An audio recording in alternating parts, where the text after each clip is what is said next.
Our next step is for setting up and testing the channels on the receiver.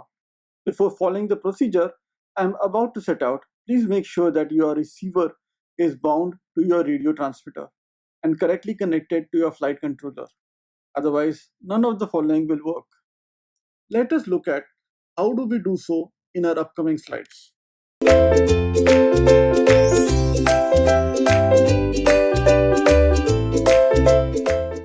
So, what receiver are you using?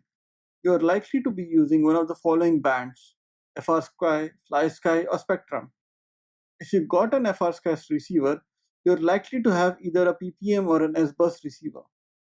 For Fly Sky, it is likely to be PPM, S-bus, or I-bus, and for Spectrum, you'll either have DSM2 or DSMX. It is more importantly, to know this as the settings are specific to each receiver.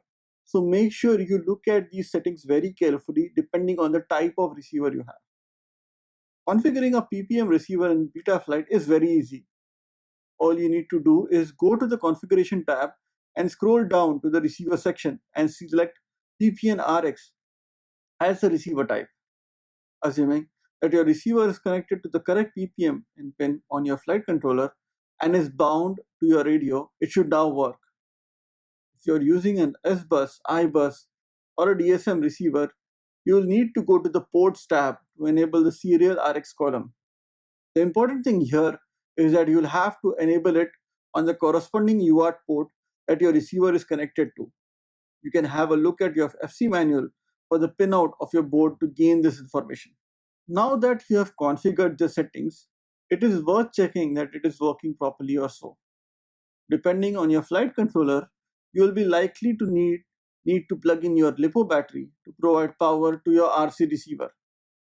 To test the receiver, go to the receiver tab in Betaflight.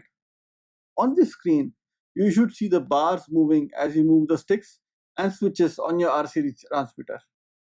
If not, double check your receiver has power and is bound to your radio. If it still does not work, double check the port and receiver settings in Betaflight. If you find that your channels are not mapped correctly, when you toggle the pitch stick on your radio, then you need to map the channels properly.